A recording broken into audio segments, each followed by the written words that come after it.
네, 최근의 정치본색 시작하겠습니다. 오늘 함께할 세 분 소개해드립니다. 김종욱 전 청와대 행정관, 김성환, 김민하 시사평론가 함께합니다. 안녕하세요. 네, 안녕하세요. 일단은 뭐 구속 기소가 어제 됐으니까요.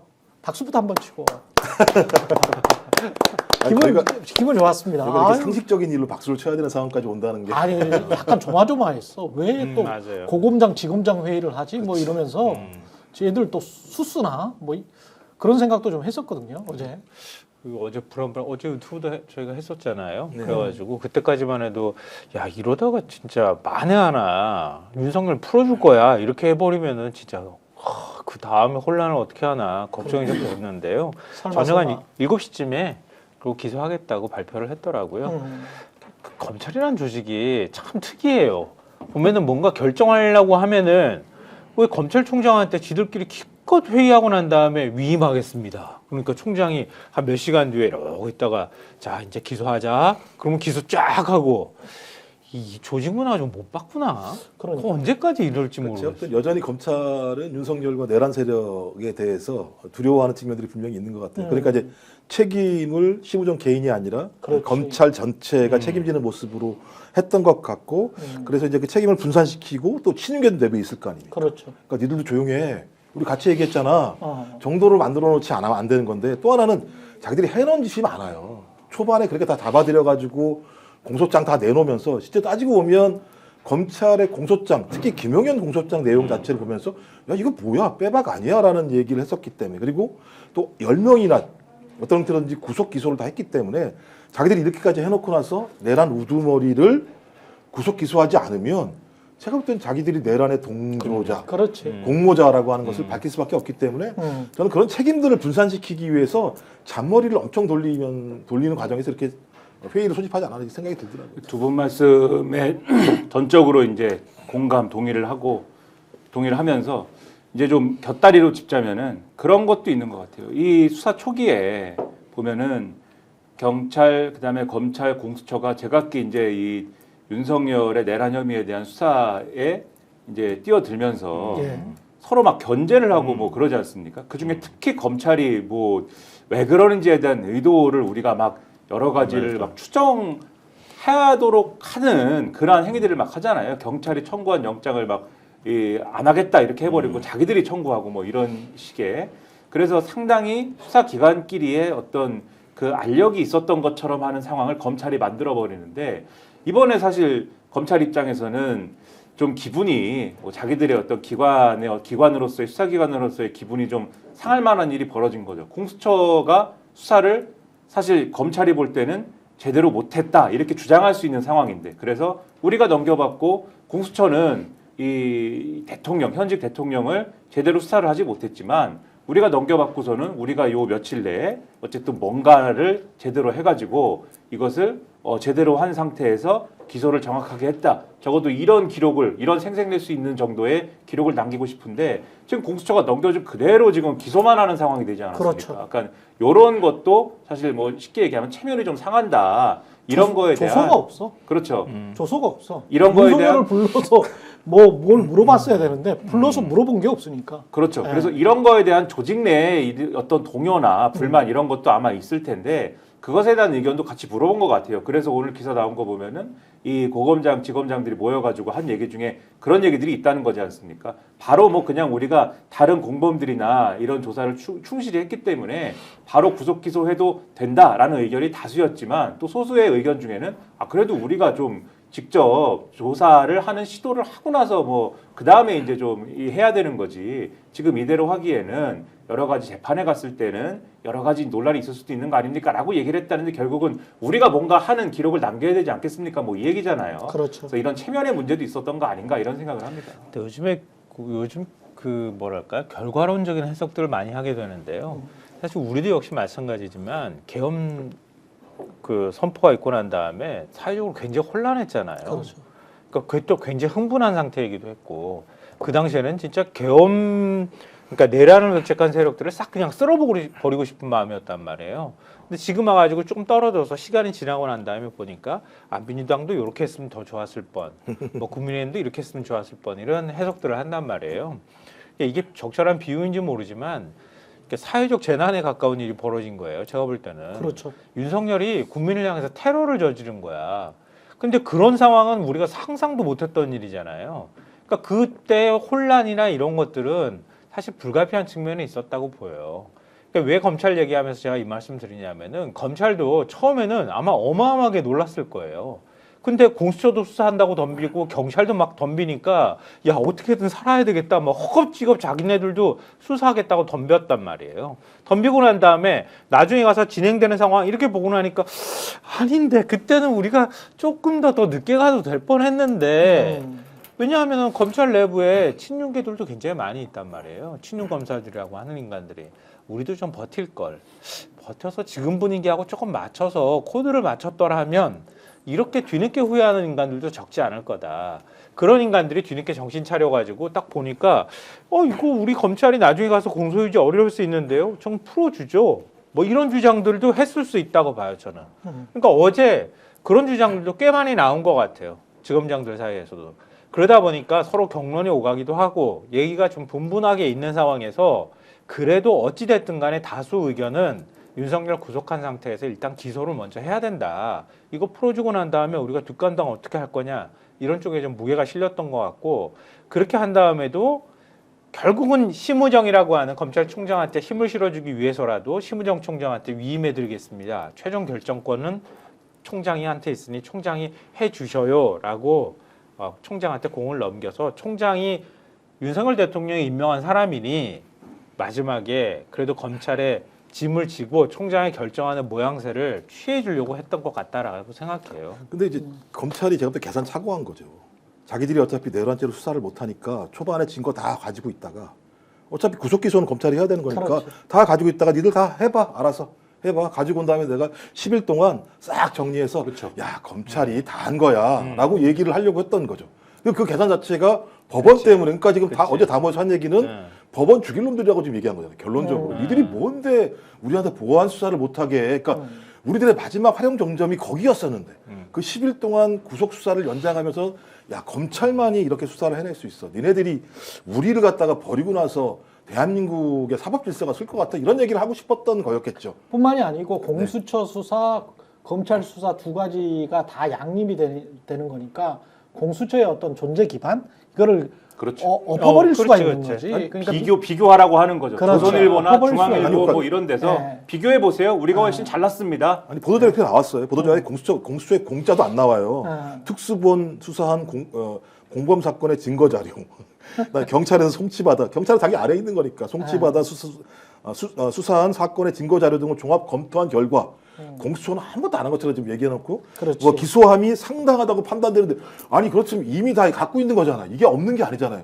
근데 갑자기 어제 회의를 왜 하냐고요. 이렇게 얘기할 거면 아니 그거 수사 안 해도 기소함이 상당하다라고 자기들이 이미 판단했으면 그냥 회의 안 하고 수사팀 자료 받아서 검찰총장이 구속 기소하면 되는 건데 그러니까 다 이렇게 해체해서 뜯어 놓고 보면 검찰 지 맘대로 안 되니까 이 짓거리를 벌인 거예요. 결론적으로. 그러니까 이건 윤석열 눈을 찌른 거예요. 제가 볼 때는 왜냐하면 공수처 설치되고 난 다음에 2020년 7월에 공수처가 공식적으로 움직이기 시작했거든요. 공수처 법 통과되고 한 건 2020년 1월인데, 그러니까 그때 통과되자마자 윤석열이 시비 걸기 시작했어요. 그러니까 니네들이 아무리 기소권이 있다 하더라도 최종적으로 우리가 판단할 거야. 그리고 이첩 요구하는 거 우리가 판단해서 공수처가 이첩 요구하면 이번에도 마찬가지지만 사건이 이첩 요구하니까 결국은 윤석열 대통령 걸 가져갔단 말이에요.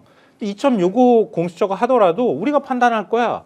그리고 공수처가 기소 의견으로 우리한테 넘겨도 우리가 보안 수사도 하고 우리가 최종적으로 결국 기소권을 갖고 있는 경우에는 우리가 기소 여부를 판단할 거야. 이렇게 한 게 윤석열이야. 그 윤석열을 이번에 법원이 탄핵시킨 거예요. 어찌 보면.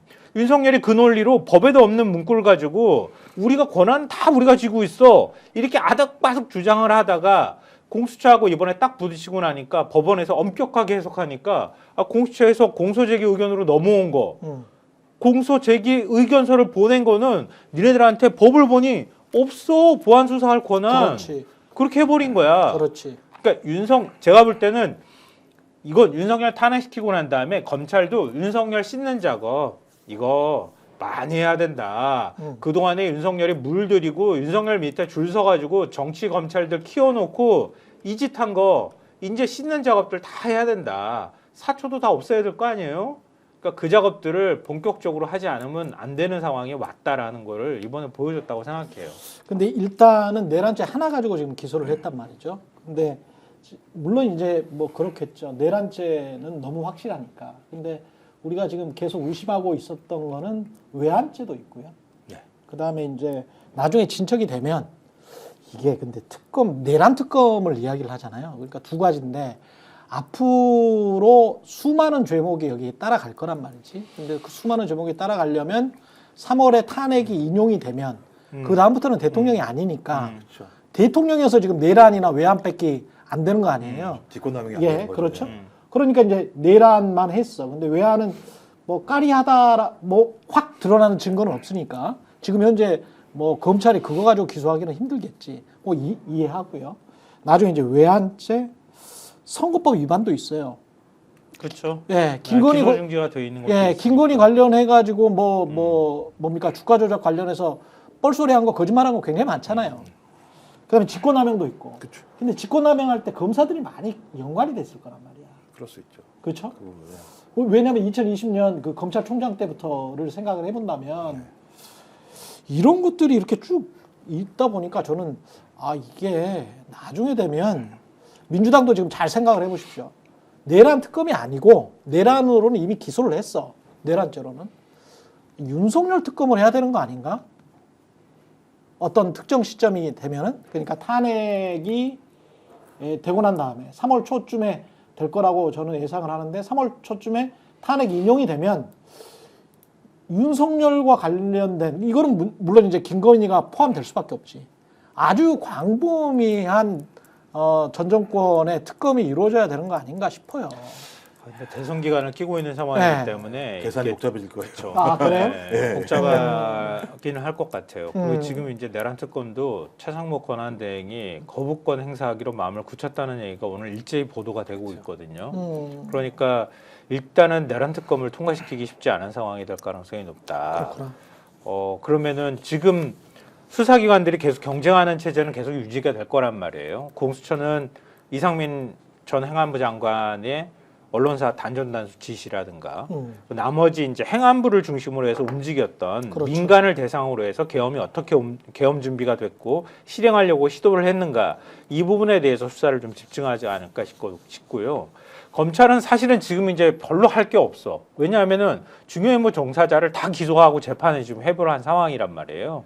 그러니까 공소유지에 검찰은 집중하는 모습들이 나타날 가능성이 있고 경찰은 오히려 폭동의 배후를 찾는 쪽에 조금 더 집중하면 어떨까 이런 생각은 들고요. 근데 그러면 결정적으로 보면 내란 특검 안에도 외환 부분이 없어요.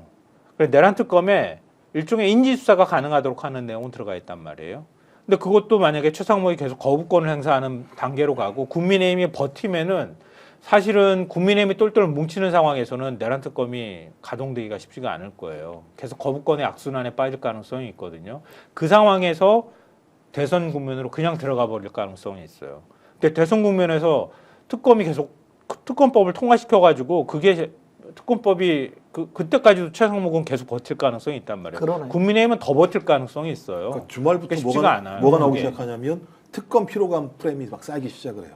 그러니까 민주당은 안 되는 특검 계속 예를 들면 하자가 해서 아무것도 안 되게 만들면서 아까 말씀하셨던 결과론적인 평가인데 민주당은 참 무능해.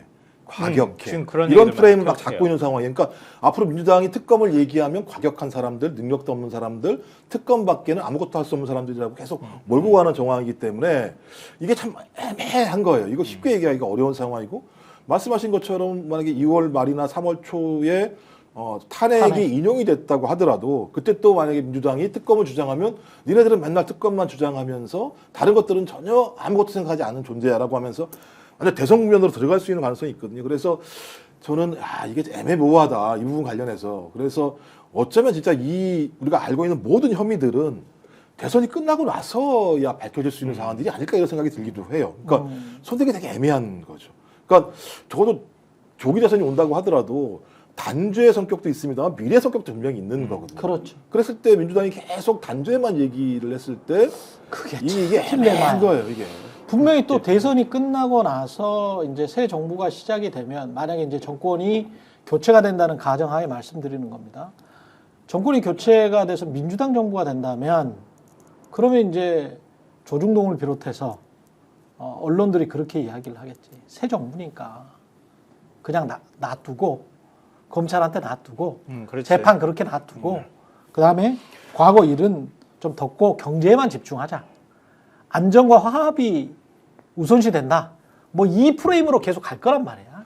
지상파도 뭐 그럴 거고. 이재명의 복수가 그렇게 두려우면 이재명한테 압박을 가해가지고 전 정권 수사나 이런 것들 못하게 오히려 정치적 부담을 지으면 잘 못할 거란 말이에요. 그쵸. 물론 이제 이재명 대표는 그렇지 않을 가능성도 있지만 하여튼 여론의 압박은 계속 이렇게 보수 언론을 중심으로 해서 할 가능성이 높단 말이에요. 그렇지. 그럼 뭐 이재명 아닌 후보가 되면 어떡할 거야? 그러면 다 해도 되나? 그러면 다 그냥 정적 싹 훑어가지고 다 보복하듯이 그냥 해도 되는 건가? 아니, 그건 아닐 거란 말이에요. 정적의 프레임이 아니고 이거는 진실을 좀 알고 싶다라는 거죠. 그러니까 우리는 2년 보통 합리적 반 동안. 생각을 하는 네. 국민들은 그렇게 생각하는데 네. 보수는 아마 이 기세로 계속 밀고 나가면서 음. 미친 듯이 저항하는 모습들을 보일 거예요. 그렇겠지. 그렇죠. 그러면서 굉장히 혼란스러운 상황을 만들려고 의도를 할 가능성이 높은데요. 오늘 굉장히 제일 칼럼 중에서 제일 재밌다고 생각했던 게 한국일보 강철원 사회부장이 쓴 칼럼이에요. 강철원 지금 사회부장? 무정부 상태나 다름이 없는데 경찰도 멀쩡히 수사 잘하고 검찰도 뭐 수사하는 것 같지 않냐? 뭐 공수처도 수사하고 새 기관이 혼란을 주는 것처럼 국민의힘에서 계속 말하고 있지만 대통령 권력이라고 하는 게 쑥 빠져가지고 개입하고 간섭하지 않으니까 안 와도 잘 굴러가더라. 그렇지. 이런 거예요. 그렇지. 어찌 보면 벌써부터 눈치를 보기 시작했단 말이에요. 아니 눈치 볼 사람이 없는 거지 지금 상태는. 눈치 안 보고도 가는 거야. 그렇죠. 눈치 안 보고 어찌 보면 윤석열이 임명한 검찰이 스스로 윤석열은 풀어주면 안 되는 사람이야 라고 지금 판단했다는 거예요. 그러면 권력의 바람이 쓱 하고 바뀌는 현상들이 나타나면 민주당이 너무 그렇게 막 정치적 부담을 져가면서 힘들게 가지 않아도 어찌 보면 그냥 손 안 대고 코 푸는 격으로 쓱 하면서 검찰하고 공수처하고 경찰이 다 풀어줄 수도 있어. 제가 볼 때는. 그러니까 그 수도 한번 생각해 볼 가치는 있겠다 싶어요.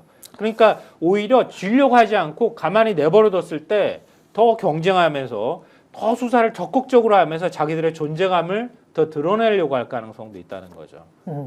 근데 이제 대선 치르고 뭐 새로운 정부가 들어서고 뭐 이런 국면은 이런 국면대로 이제 풀어야 되는 것이고 이 일단 특검과 관련돼서는 뭐 예를 들면은 최상목 권한대행이 지금 예고가 나오는 대로 뭐 이달 말에 이 거부권 행사를 하고 뭐 31일 날 한다 뭐 며칠 날 한다 지금 말이 많은데 거부권 행사를 하면은 지금 뭐 그렇구나 그러면 뭐 대선이 있으니까 우리는 그만 얘기하겠습니다. 민주당이 뭐 이럴 수도 없는 거 아닙니까 사실. 그 뭔가 또 액션이 있어야 되는 거잖아요. 재의결을 뭐 어떻게 한다 뭐 이런 게 가닥이 있어야 되는 거고 그다음에 이게 말씀하신 대로 새로운 특검을 또 얘기하기는 어려울 것 같습니다. 정치적 국면에서. 그런데 지금 이 내란 특검하고 그다음에 김건희 특검 얘기하던 거 요거 두 개는 뭔가 매듭 짓고 가야 되는 거잖아요. 어떤 방식으로든 간에 네. 그런 필요성은 있어 보이거든요. 그리고 김건희 특검과 관련해서는 지금 몇 번째 얘기합니까? 이 얘기를. 그리고 언제부터 얘기했습니까? 그리고 이 필요성과 관련돼서는 장기간 얘기를 해온 것인데다가 말씀하신 이제 그 윤석열이 검찰총장 때부터 뭘 했느냐 등등의 문제도 사실 김건희 특검으로 풀 수 있는 문제거든요. 그렇죠. 그런 이런 그렇지. 문제들도. 그리고 도이치모터스 주가 조작 사건. 그다음에 나아가서는 최상병 사건이나 이런 것도 연관된 부분들이 있는 거잖아요. 뭐 최상병 특검으로 풀어야 되는 문제이기도 한 것이지만 중간에 이종호 씨가 등장함으로써 이거는 가다가 이제 만나는 사건인 거거든요. 그리고 최근에 이제 명태균 씨 관련 의혹 이런 것도 사실은 김건희 특검으로 다 풀어야 되는 거지 않습니까? 물론 수사 범위를 이제 뭐 여기에 넣느니 마느니 뭐 해가지고 여러 가지 논란이 있었고 이걸 축소하자는 중에 이제 뭐 국민의힘의 주장도 있고 뭐 여러 가지 뭐 협상도 해야 되고 뭐 등등의 뭐 얘기들이 있었습니다만은 그렇지만은 어쨌든 이런 게 범죄에다 들어가는 김건희에 관한 혐의들이지 않습니까? 그렇죠. 그렇다고 하면은 이 하자고 한 것에 대한 이 윤석열 정권에서 풀었어야 되는 문제에 대해서는 매듭짓자라는 얘기는 할 수 있을 것 같아요. 그거는 대선이라든가 무슨 뭐 여러 가지 이제 정치적 환경과는 이제 별개의 어떤 문제로서 거기까지는 저는 해야 되지 않을까라고 생각하는 쪽입니다. 이거 하나만 좀 더 예, 여기에 연관된 얘기인데요. 그러니까 이제 민주당은 국민의힘을 어디까지 품어 안을 건가를 같이 고민하면서 움직여야 할 필요가 있겠다 싶어요. 이제 우리가 결과론적으로 자꾸 얘기하는 거예요. 예. 그러니까 김건희 특검하고 최상병 특검을 올릴 때 그걸 하나로 묶어가지고 만약에 올린다고 하면 국민의힘이 거부할 수 있을까? 쉽게 거부 못할 것 같은데. 그러니까 이게 윤석열 탄핵 결정이 3월 초에 나온다고 하면 민주당이 2월 중순쯤이나 이때 해버리면은 최상목이 거부권 행사하기 쉽지 않아요. 그러니까 두 개만 먼저 건드리는 것도 하나의 방법일 거예요. 명태균 게이트는 검찰이 이렇게까지 움직이는 상황에서 계속 이거 뭉개기가 쉽지 않을 거예요. 그러니까 민주당이 계속 검찰한테 압박을 가하는 방식으로 명태균 문제는 어찌 보면 푸는 게 나을 수도 있고 그걸 특검으로 가지고 오면 국민의힘은 하나로 세트로 묶으면은 아예 통으로 거부할 가능성이 높단 말이에요. 근데 국민들한테도 그렇고 국민의힘 내부에서도 의견도 그렇고 김건희 주가 조작 문제라든가 그다음에 최상병 특검은 거부를 못해 저거. 그렇지. 어떻게 거부할 거야? 대선이 바로 코앞으로 오는데. 이것만 먼저 뜯어가지고 먼저 특검으로 내보내는 것도 하나의 방법이 될 수도 있어요. 나머지는 검찰이 하는 것들을 좀 보면서 판단하고 그리고 뭐 우리가 얘기하는 것처럼 뭐 양평 고속도로 문제라든가 이런 것들 여러 가지 것들은 다시 집권하고 확인하거나 들여다봐도 된다. 그런 거는 그걸 잘 좀 구분하면. 집권하고 나면은 검찰이 말을 들으려나? 근데 그거는 뭐 다른 수단들도 얼마든지 있기 때문에 네. 그렇게 건드리지 않아도 행정부 차원에서 자체 감사를 할 수 있는 방법들도 있고 많이 있잖아요. 그렇게 하고 난 다음에 수사기관에서 수사를 들어가는 방법들도 있을 수 있으니까 성격상으로 이전에는 모든 거 다 집어넣어가지고 다 특검에서 한꺼번에 다 털어버리는 걸 생각했다고 하면은 기술적으로 뜯어내는 것도 하나의 방법이 될 수 있다고 보는 거고요. 그러니까 검찰 같은 경우에도 지금 명태균 게이트 문제 지금 못 건드리잖아요. 국민의힘 눈치 보고 대선 국면으로 들어가면 국민의힘이 더 반발하는 거기 때문에 정치적으로 이거 안 건드릴 가능성이 있거든요. 이럴 때 하나의 카드가 될 수 있는 거는 유승민의 대선 국면으로 들어가면 몸 풀어야 된단 말이에요. 유승민, 한동훈, 뭐 이준석부터 시작해가지고 어찌됐든 극화되어 있는 국민의힘을 견제하면서 자기의 자리를 넓히는 작업들을 하는 정치인들이 튀어나올 가능성이 있단 말이에요. 그러니까 최소한 한동훈계라든가 한 10명 남짓이나 요 정도 될 거란 말이에요. 그러니까 한동훈은 지금 몸 풀기 시작했어요. 제가 보니까. 그렇죠. 그러니까 만약에 몸 풀고 적극적으로 민주당이 이 정도까지 한동훈이나 국민의힘 내부에서 한동훈계로 분류되지 않아도 최소한으로 합리적인 판단을 할 수 있을 만한 사람들을 포함 안을 만큼 정도 되는 내용으로 특검을 만들거나 움직여가면 뭔가 이 공간에서 그냥 꽉 막히는 게 아니라 하나하나씩 이렇게 정리하는 작업들도 할 수도 있겠다. 그들을 품어 아니 안으면. 저는 이게 국민의힘이 지금 계엄 이후에 했던 그 행동들 뭐 그 이전에도 뭐 언론 탄압이나 뭐 이런 것들까지 다 생각을 해본다면 국민의힘과 관련해서 위원정당 해산 요구 뭐 이런 것들이 굉장히 많이 나오지 않습니까? 근데 그거 하기 전에 딱 한 가지만 해도 아주 쉽게 돈줄을 그냥 말려버릴 수 있을 것 같더라고요. 지난번에 거짓말 한 거 있잖아요. 제가 모두에도 말씀드렸습니다만 대선 때 김건희 관련해서도 거짓말 다 했잖아요. 거짓말 한 게 많거든. 윤석열이. 예, 윤석열이. 공직선거법 말씀하시는 예, 공직선거법. 그리고 저 명태균 관련해서도 그렇고요. 그다음에 저 뉴스타파에서 보도했던 위장 선거사무실 강남에 있다는 양재동에 있다는 그것도 확인만 되면 딱 떨어져요. 그러면 이제 허위사실 공표랄지 위장 선거사무실이랄지 뭐 이런 것들 있잖아요.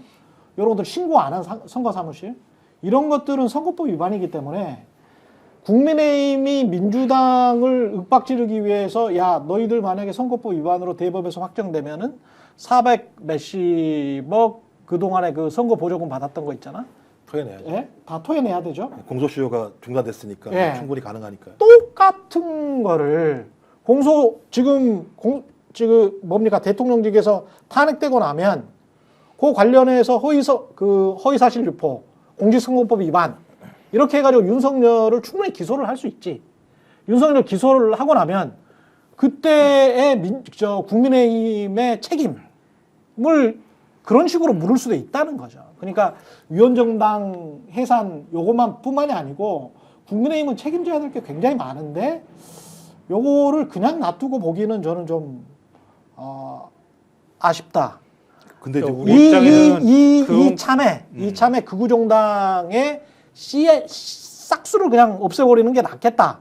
그런 생각도 듭니다. 지금 국민의힘 전략이 그거예요. 예. 아까 우리 대선 국면 얘기하잖아요. 대선 국면에서 그게 가능하겠어요? 음, 대선 국면에서 그렇게 해버리면 아니 이미 기사로 나온 게 조기 대선 아니다. 단일대로 간다. 이런 얘기가 국민의힘에서 나와요. 단일 대우로 갔나? 그러니까 조기 대선이라는 국면으로 가게 되면 네. 후보들을 중심으로 짜게 될 수밖에 없잖아요. 누가 뭐 한동훈이냐, 뭐 홍준표냐 이렇게 하면 당 자체가 일사불란하게 움직일 수가 없는 상황이고 방어가 안 되는 거죠. 그러니까 네. 지금은 그냥 단일 대우로 가야 돼라고 단일 얘기하는. 대우 권성동 위주로 간다고? 그러니까 지금 그런 얘기를 하는 지금 거예요. 계속 그렇게 그런 얘기하는 얘기하는 그건 거예요. 권성동 생각이고. 이제 말씀하신 것처럼 이제 여야가 국회 내에서 하는 것보다 더 중요한 부분들은 저는 앞으로 이제 말씀하신 31일 날 아마도 최상목이 거부권을 행사하게 된다고 하더라도 전 그 이후에 진행될 게 일단 법원의 재판이 시작될 거란 말이에요. 그다음에 또 하나가 헌재의 변론은 계속 시작될 거고.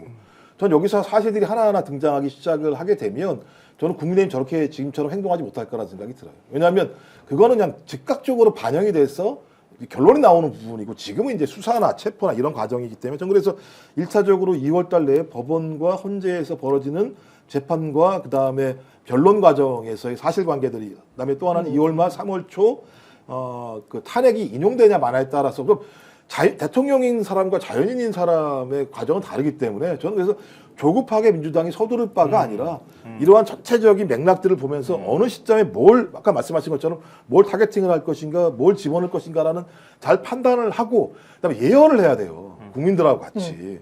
이게 왜 필요한지 막 설명을 해야 되는데 야 무조건 특검만 해야 돼 이게 아니라 왜 특검을 해야 되는지 구체적인 작업들을 통해서 그 국민들의 분노들을 모아내는 작업들을 했어야 되는데 지금은 그런 작업들이 좀 미진한 측면들이 분명히 있었다는 생각이 들어서 전체적인 좀 한 5월까지 일정을 두고 차근차근 배치를 잘 해서 가게 되면 전 민주당의 리더십도 또 대중과의 호흡성도 살아난다는 생각이 들기 때문에 좀 그런 좀 제가 볼 때는 중장기적인 좀 호흡을 가지고 배치를 했으면 좋겠다 이런 생각이 들더라고요. 어쨌든 진실은 밝혀지게 돼 있어요.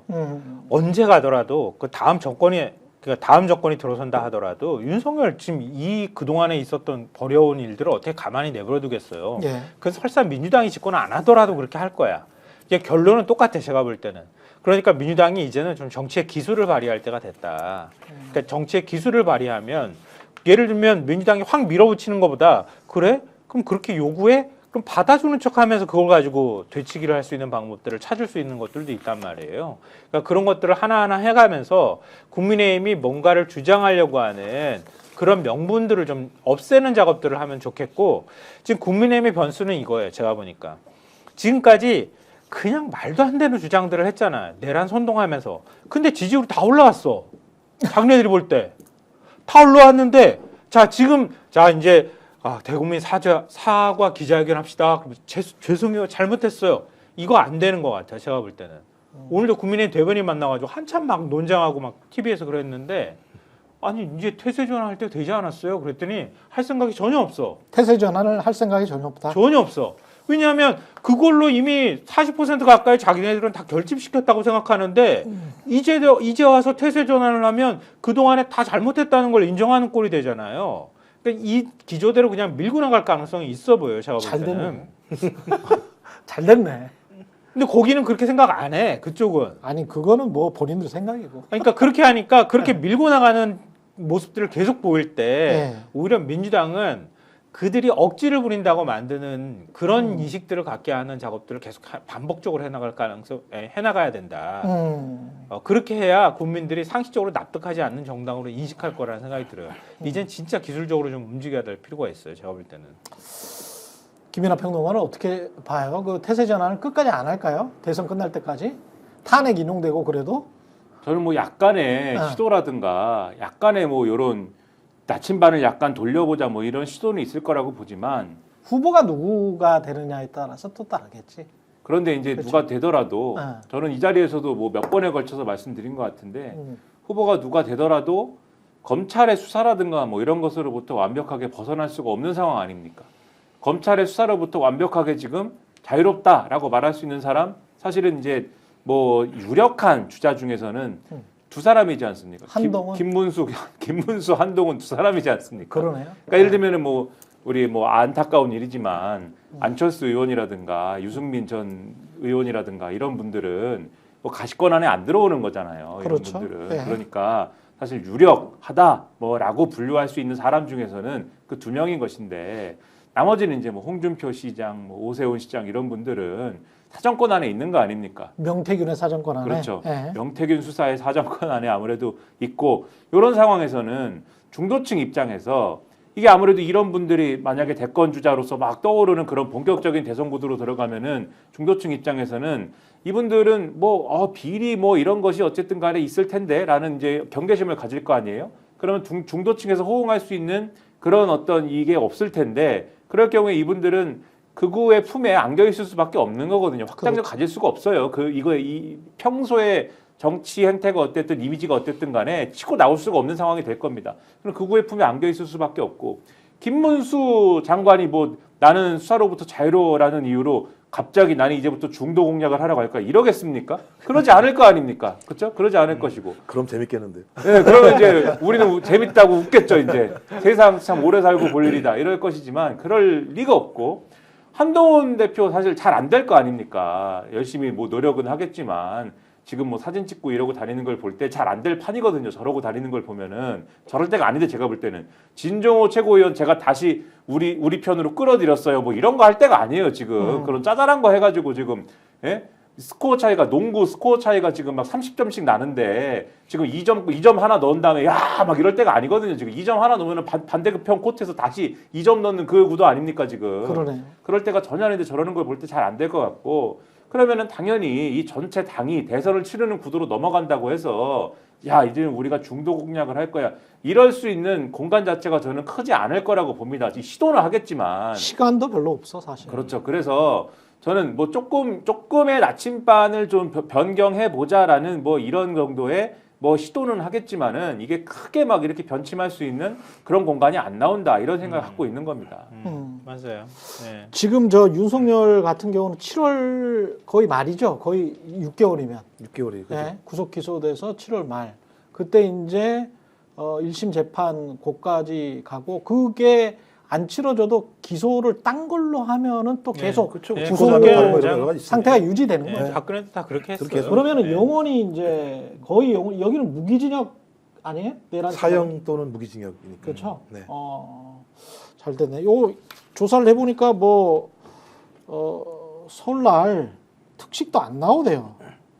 네, 안 나온다고 윤석열 구치소에서 설맞이 이번 연휴에는 특식이 없다 그러대. 근데 원래 명절 때는 나오지 않나요? 특히. 네. 원래 나오는 걸로 알고 있는데 설날에는 나오지 않아요? 뭐 떡국이 아니 뭐 한국경제TV가 썼네요. 1월 26일 날 윤 구치소서 설맞이 이번 연휴엔 특식 없어. 한국경제신문은 경제나 잘 쓰지 그런 거 좋아하더라 보면. 네. 특식은 없다고 하네요. 네. 근데 하여튼 여하간 어제부로 상황이 좀 많이 바뀐 것 같아요. 그러니까 이제 구속 기소됐다는 거죠. 그러니까 6개월 동안 이제 그 전에는 20일을 묶어둘 수 있어. 그것 때문에 엄청 좋아했던 거잖아요. 그렇죠. 근데 20일이라는 게 되게 짧은 기간이죠. 10일밖에 안 됐습니다만 이제는 6개월을 묶어둘 수 있어라고 얘기를 하면 이제 전체적으로 이제 국민들이 판단이 직접적인 싸움들보다는 또 다른 방향으로 갈 수 있다는 생각이 들고 많이 좀 평안해지신 것 같아요. 많은 분들이. 그리고 설 기간 동안에 많은 분들이 대화를 나누실 거라는 생각이 들기 때문에 소위 여론 자체가 격렬한 예를 들면 극우 집단들과의 논쟁의 어떤 그런 측면보다는 어떻게 하면 이 상황에서 내란 범죄 우두머리들에 대한 처벌이 이루어질 것인가, 그다음에 헌재가 탄핵을 잘 해나갈 것인가 이런 얘기들이 주되게 되면 저는 지금까지 저희들이 느꼈던 지금 여론조사의 이 어떤 숫자와는 다른 양태의 흐름들이 저도 2월부터 나올 거라 생각이 들기 분명히 때문에 그렇게 생각해요. 예, 좀 그렇다면 이제 좀 상식적인 토론 아마 그래도 상식적이지 않으니까 이 인간들은 그렇게 안 하겠습니다만 그렇다고 하더라도 그 전과는 다른 양상들이 벌어지게 됐을 때 전 그게 이제 예를 들면 대중의 힘이고 그다음에 여론의 힘이라는 생각이 들거든요. 민심의 힘이고. 그렇지. 저는 이제 그게 작동하는 시점이 이제 올 거라고 봐요. 2월 달이 지나 그래, 네, 구속 그 기소되고 네. 탄핵 인용되고 그러면은 저 두 번이나 명확하게 법적으로 이렇게 확인을 해줬는데 그런 상황에서 정치적으로 본인들이 스탠스를 전혀 변하지 않고 대선을 치를 수 있다? 그건 권성동이나 그렇게 생각하는 거지. 그러니까 윤석열 쪽에서는 보일러가 그 안 돌아가거나 그래서 그 뭔가 극우가 준동하거나 이렇게 할 수 있는 선전선동할 수 있는 거리들을 아예 없어져 버리면 큰일 나는 거예요. 그러니까 계속 뭔가를 하려고 할 가능성이 굉장히 높다고 생각하는데요. 예. 근데 헌법재판소 계속 나가겠다고 하는 건 좀 패착이었다고 생각해요. 왜냐하면 많은 분들이 앞으로도 나갈라나? 구속 기소된 다음에도? 언제 나가겠다고 온 국민한테 계속? 다 얘기했는데 그러면 안 나가요. 그거밖에 수가 없죠 지금. 자기가 그러니까 할 수 있는. 그렇지. 오히려 그렇게 하면서 제가 뭐 그런 비유 쓰지만 내란선동 퍼레이드를 계속 카퍼레이드를 계속 하려고 할 가능성이 있고요. 가가지고 어이가 없다고 우리가 생각하는 것처럼 의원을 끌어내라고 한 게 아니라 요원을 끌어내라고 했다거나 오늘 경향신문 만평 보니까 도끼로 몸 부수고 들어가라고 한 걸 도끼라고 안 하고 토끼라고 했다고 다음번에 얘기할 것 같다. 이제 그런 이제 희화화된 얘기까지도 나올 가능성이 있는데 그렇죠. 네. 계속 보석 신청을 한다거나 뭘 한다거나 계속 그걸 가지고 뭔가 하려고 할 거예요. 계속 군부를 떼는 작업들을 할 텐데 국민들은 이미 윤석열이 일단은 구속됐다는 것만으로도 일종하게 안도감을 갖게 될 거고 이제 진짜 제가 볼 때는 이전에 민주당에 대한 공세 뭐 이런 것들은 좀 차치하고서라도 이제 민주당이 뭔가를 해주길 바라는 기대감은 좀 커질 가능성이 있어요. 제가 볼 때. 그러니까 민주당이 이제는 좀 국면이 바뀌었으니까 제 역할을 좀 해주길 기대하는 마음이 민주당 지지자들 사이에서도 생겨날 가능성이 있다. 지금부터는 민주당이 정말 제대로 된 그 대처를 해야 할 필요가 있다고 하는 거고요. 국민의힘은 결국은 자기네들 가지고 안 되기 때문에 이재명 이름을 통해 가지고 반사이익을 얻으려고 시도할 가능성이 굉장히 높아요. 계속 이재명 대표 비난할 거예요. 더 중요한 건 이제 공소장이죠. 윤석열에 대한 공소장. 이 공소장이 이제 헌재로 갈 거란 말이에요. 그렇죠. 그럼 제가 볼 때 헌재에서는 이제 이 중에서 위헌 위법적인 사항들만 위헌적인 사항들만 딱 파악을 해서 하나하나 질문하기 시작할 거야. 그 내용들을 가지고. 윤석열과 김영현 등에게. 윤석열이죠. 네. 이번에 간 공소장은 윤석열에 대한 거니까. 그럼 이제 윤석열이 한 행위를 특정해가지고 공소장에 쫙 적시해 놨을 거 아니겠습니까? 그렇죠. 그럼 그 중에서 예를 들면 위헌적인 사항들 대부분 거기에 맞췄을 것 같고 그럼 그런 것들에 대해서 하나하나 헌재 재판관들이 물어보기 시작했을 때 저는 그때부터 제가 볼 때는 이 차원이 다른 거거든요. 김용현이 얘기했어가 아니라 아니 우리가 확인해 보니까 당신이 지시했다라고 하는 것이 공소장에 적혀 있는데 이런 것들을 다 공유하고 얘기를 하는 상황이 벌어지기 때문에 헌재 같은 경우도 그 내용을 가지고 있게 되면 훨씬 더 속도감을 낼 수 있는 측면들이 꽤 있는 거죠. 그러니까 그 이전과는 다르게. 그렇지. 저는 그래서 상황은 완전히 반전될 수 있다는 생각이 들어요. 잘하면 2월 안에 끝날 수도 있겠네요. 뭐 별로 뭐 논박할 게 별로 없을 것 같고 변호사들도 이야기할 게 별로 없을 것 같아요. 근데 이 변호사들 말이죠. 특히 김용현 전 장관 변호인단 유승수라는 사람 있잖아요. 와, 그 사람 아니 보통 변호사라는 게 말을 좀 가려서 하지 않습니까? 말을 가르쳤던 변호사들을 주로 그 선임을 했겠죠.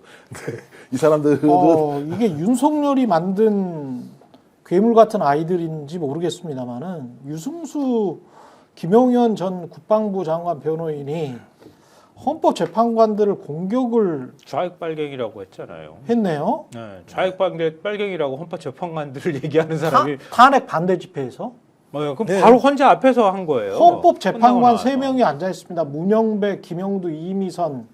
앞에는 좌익빨갱이 불공정 재판관들 쭉 앉아 있고. 아니 이래도 되나? 당연히 안 되죠. 아니 이거 대한변협에서 이렇게 가만 놔둬 이런 그러니까 거예요? 이게 징계해야 되는데 그렇죠. 대한변협이 그 결정을 미적분적되다 보니까 하여튼 뭐 어떤 방식으로든 이런 사람들은 그 변호사 업계에서 이제 발 붙이게 못 해야 되는 거 아닌가 싶은데 자격을 박탈해야 되는 거예요. 아니 이게 헌법도 제대로 이해하지 못하는 놈이 무슨 변호사야? 근데 이제 뭐 막말 정도면 네. 우리가 뭐 변호사가 뭐 말을 좀 뭐 격하게 했다 이 정도는 있을 수가 있습니다. 그런데 그렇죠.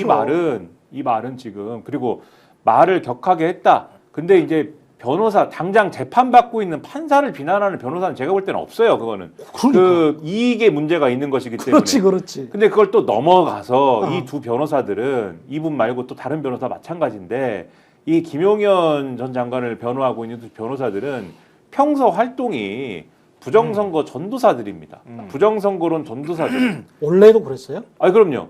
유튜브 이런 거를 막 운영을 하면서 두 명 다. 예.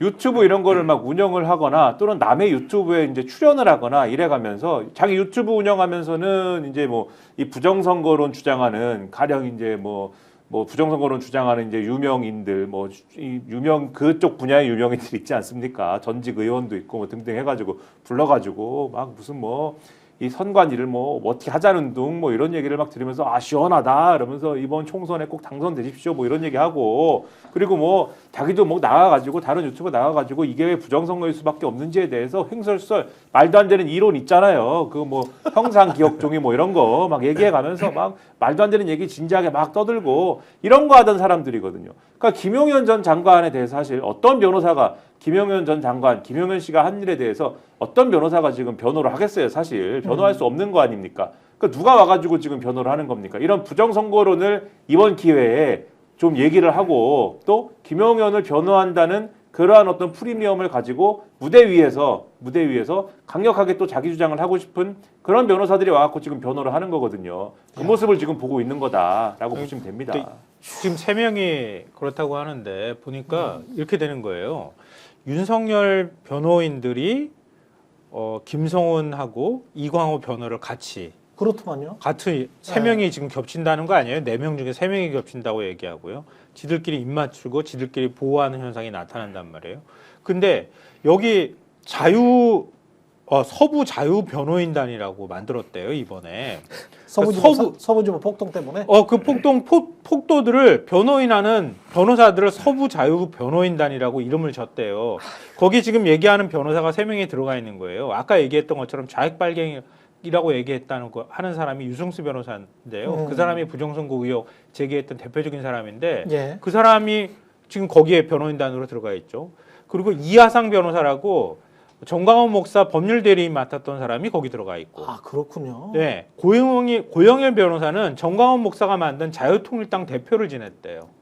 그러니까 이쪽은 서부지법 폭도들하고 서부 자유 변호인단하고 정광훈하고 이렇게 겹쳐. 그리고 정광훈 그 전담수사팀을 경찰이 구성을 해가지고 정광훈 배우 캐는 거 작업들 지금 한다고 하잖아요. 그러니까 거기는 정광훈하고 폭도하고 한 편이 돼가지고 이렇게 변호인단이 묶여가지고 같이 지금 짬짬이를 하는 거야. 이쪽은 김성훈하고 윤석열하고 묶여가지고 그리고 김용현하고 또 서부자유 변호인단하고 또 이렇게 겹치네.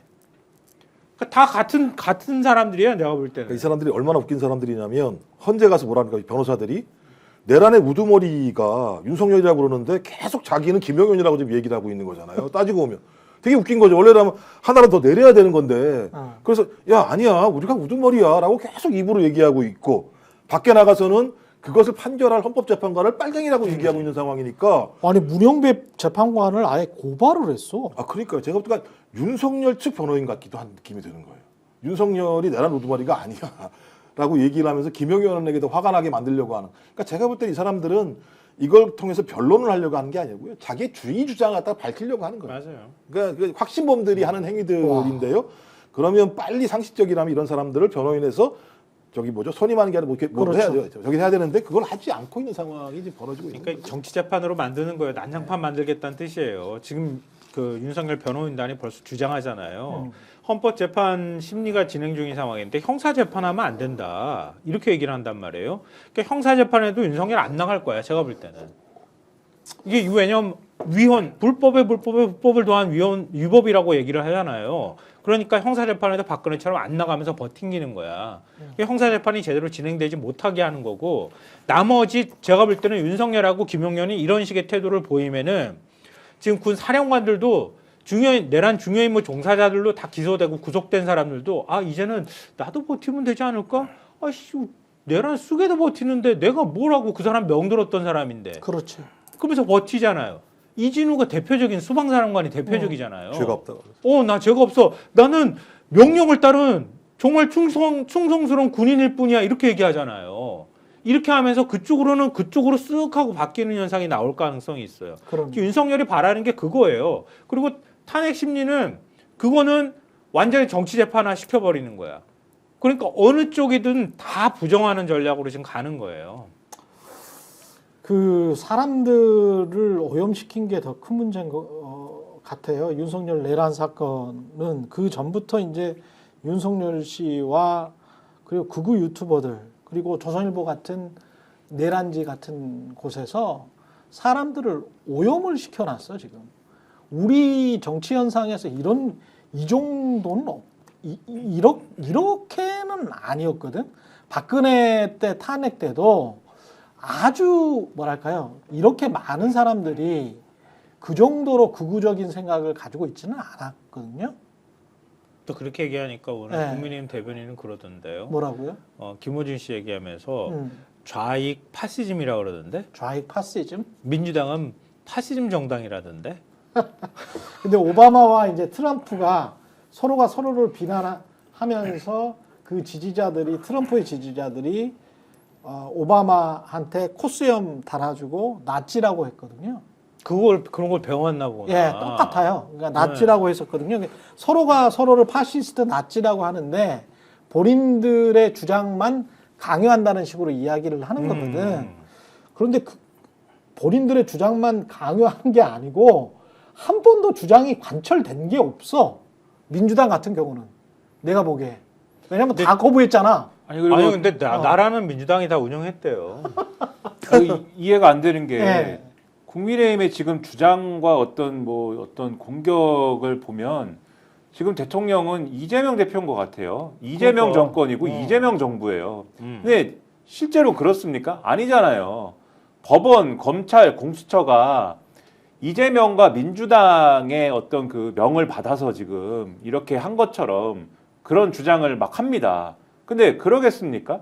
민주당이 야당이지 않습니까? 국회 다수 의석을 가지고 있다 뿐이지 행정 권력은 지금 아직도 윤석열 정권의 대통령 권한 대행을 하고 있는 최상목에게 있는 것이고 그렇죠. 여당은 국민의힘이지 않습니까?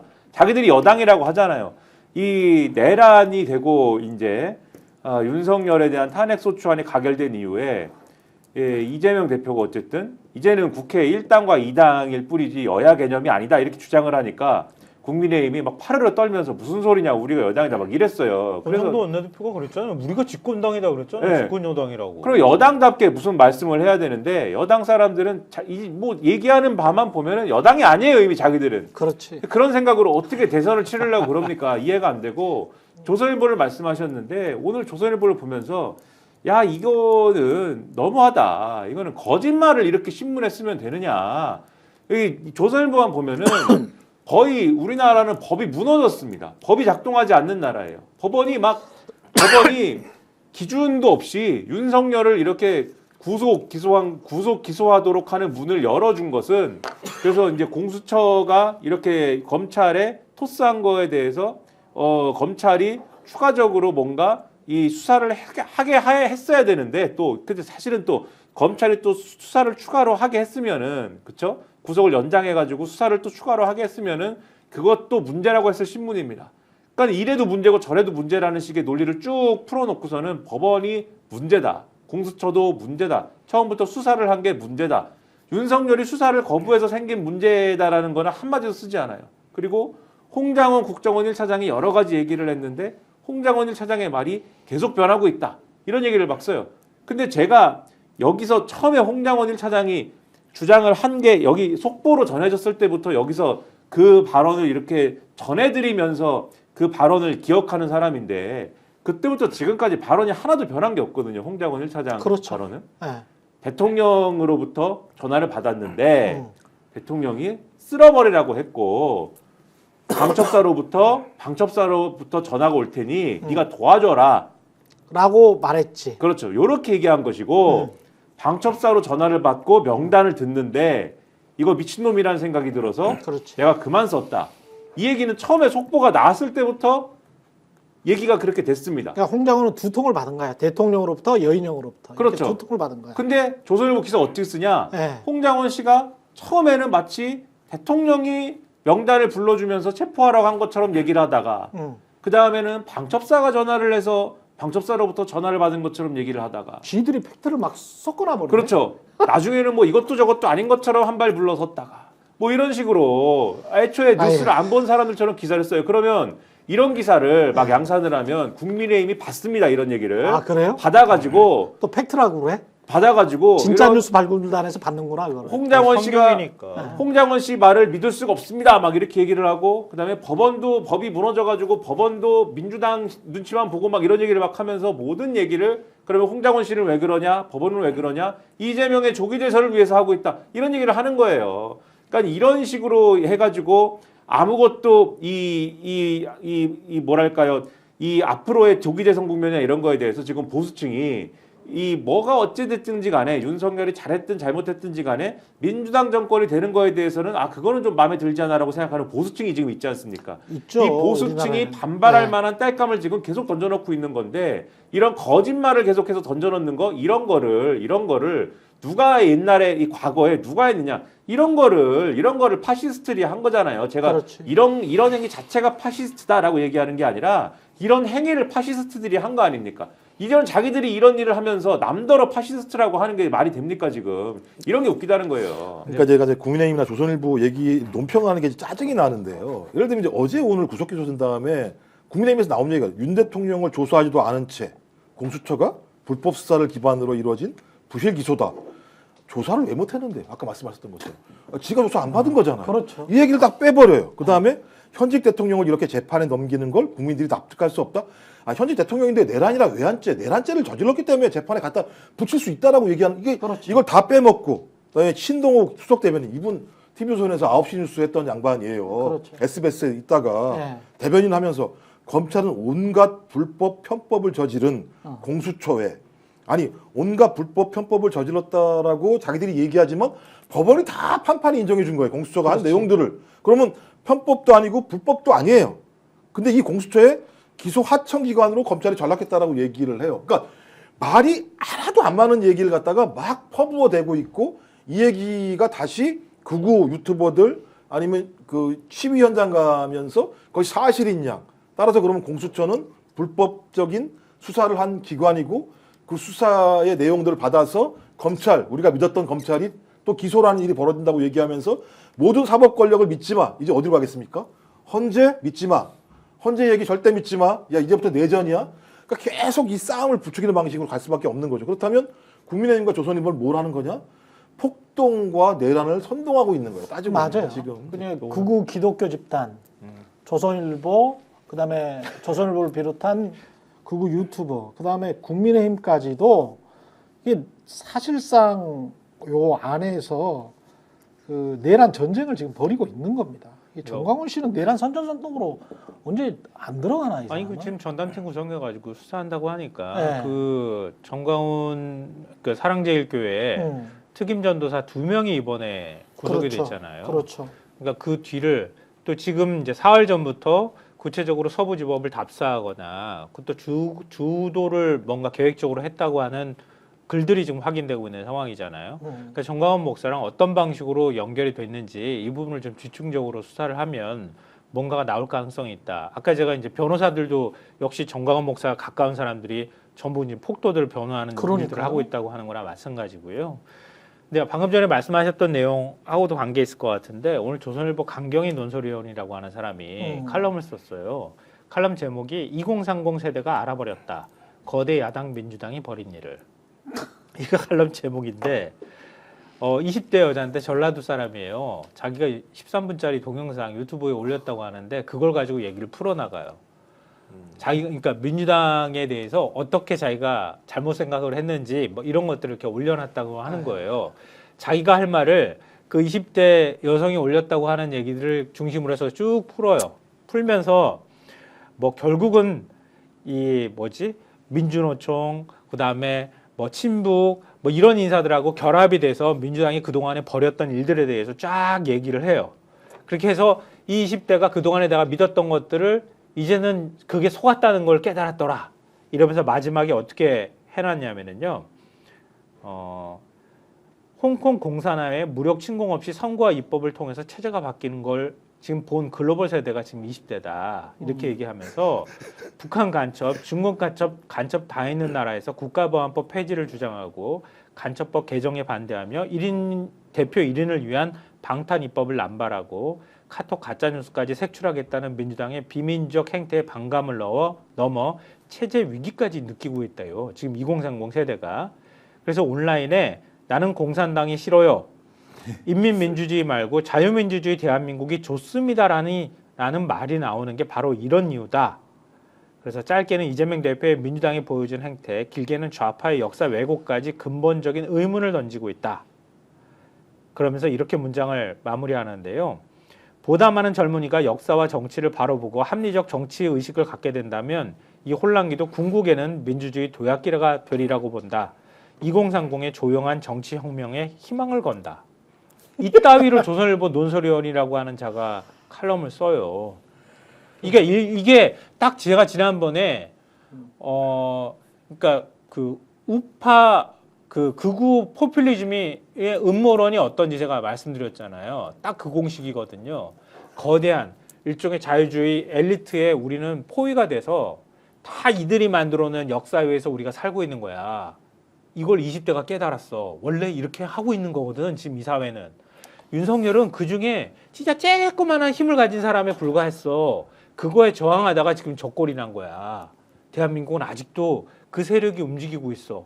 그 중심에 민주당이 있고. 그걸 깨달아. 요게 이제 전형적인 선전선동인데 요렇게만 생각해 보시면 될 것 같아요. 그때 문재인 때 있잖아요. 나라 경제가 문재인 때문에 완전히 망했다고 조원산인가? 시무 7조인가 시무 조은산 기억나시죠? 그 사람은 요즘 안 보이더라고. 막 신문 조선일보 칼럼까지 썼잖아. 아니 모든 사람이 다 띄워줬잖아. 조은산을. 조은산 다 띄워줬잖아. 근데 조은산이 말했던 그 시무 7조인지 10조인지 뭐 그것보다 더 황당하고 더 피폐한 일이 지금 벌어지고 있잖아요. 윤석열 정부 때. 윤석열 정부의 경제와 관련해서. 근데 조은산이 누군지도 몰라. 지금 우리는 아직까지도. 가명을 써가지고. 그렇죠. 네. 그러면서 이제 선동을 한 거 아니에요. 조은산이라는 익명의 그쵸. 인간을 하나 가지고 문재인을 공격하기 위해서 엄청난 블로거인 것처럼. 그러니까 여기는 2030이라는 이름으로 이렇게 지금 하고 그렇죠. 있는 거지 않습니까? 똑같습니다. 똑같아. 그 이용해 먹는 거지. 예. 조선일보가. 그 김성환 평론가 말씀하신 그 조금 경고했다라는 거잖아요. 지금 윤석열은 그거 한 얘기가 이거잖아요. 총을 쏴서라도 문을 부수고 들어가서 끌어내라. 그런 거죠. 근데 또 하나는 문짝을 도끼로 부수고서라도 안으로 들어가서 다 끄집어내라. 국회의원 150명이 안 되도록 막아라. 이렇게 한 사람이 조금 경고했다고 얘기를 하는. 그러니까 이 얘기는 다 빼먹는 거죠. 그러니까 이걸 누가 얘기했느냐? 그냥 저희들이 얘기한 게 아니에요. 그렇죠. 내란의 주요 임무 종사자들이 이렇게 지시를 받았다라고 자기 입으로 다 얘기를 했고 그 지시사항을 아래로 전달한 현장에 갔던 소위 중간급 간부 군인들이 그런 내용들을 다 무전으로 지시를 해요. 그런 행위가 조금 경고한 거라고 얘기한다면 제가 볼 때는 대한민국은 그냥 그 홉스가 얘기하는 자연 상태에 인간과 인간의 그냥 만인의 싸움들이 벌어지는 공간이에요. 그렇지. 아니, 말이 안 되는 국민의힘 얘기죠. 대변인이 국회 우리짱 몇장 깬 게 뭘 그렇게 대단합니까? 군대 들어갔다 나오는 게 뭐가 대단합니까? 이런다니까 방송에서. 그러니까 도끼도 토끼라고 얘기해도 된다니까 거기는. 그래도 그 말 믿을 거라니까요. 국민의힘에서 정치를 하려고 했던 뭐 변호사님이 그 윤석열이 내란을 했다면 민주당도 내란을 한 것이다. 그렇게 주장을 막 합니다. 방송에서. 국민의힘 민주당이 내란했다고. 민주당이 막 줄탄핵을 하고 그래가지고 이 헌정을 마비를 시켰다. 그러니까 윤석열이 헌정 질서를 마비시켜갖고 내란이라면 민주당도 내란이다. 이런 반박할 가치가 없는 얘기를 막 합니다. 방송에서. 근데 이게 먹힌다는 게 진짜 중요한 거예요. 아까 제가 말씀드렸던 것처럼. 일부만 먹히는 거고요. 그다음에 일부만 먹히는 거고 저는 대선 결과에 관해서는 추호도 의심하지 않습니다. 우리나라 국민들이 탄핵을 막았고요. 그다음에 윤석열을 감옥에 보냈습니다. 군사 정권 이후에 새롭게 등장한 독재로 갈 뻔했던 권위주의 정부를 막아선 게 우리나라 대한민국 국민들입니다. 여론조사가 얼마나 개판으로 나오든 간에 지금 현재 투표 때 보시면 뭐 확인하실 수 있을 겁니다. 저는 확실하게 믿습니다. 확실하게 믿습니다. 그건 확실하게 믿는 정도가 아니고 네. 그렇게 돼야 되는 거 그렇게 만들어야 되는 거죠. 무조건 그렇게 됩니다. 그러니까 걱정하지 마시고요. 대선 때까지 투표할 날까지 그냥 기다리세요. 5월 초에 할 겁니다. 오늘 함께 해주신 분 감사드리고요. 김종욱 전 청와대 행정관 그리고 김성환, 김민아 시사평론가였습니다. 최경련의 정치본색이었습니다. 고맙습니다. 스픽스는 말하는 언론입니다. 대세는 유튜브, 그중에서 스픽스. 좋아요, 댓글, 구독, 알림 설정. 여러분이 저희를 사랑해 주시고 우리가 여러분을 사랑하는 4가지 방법입니다.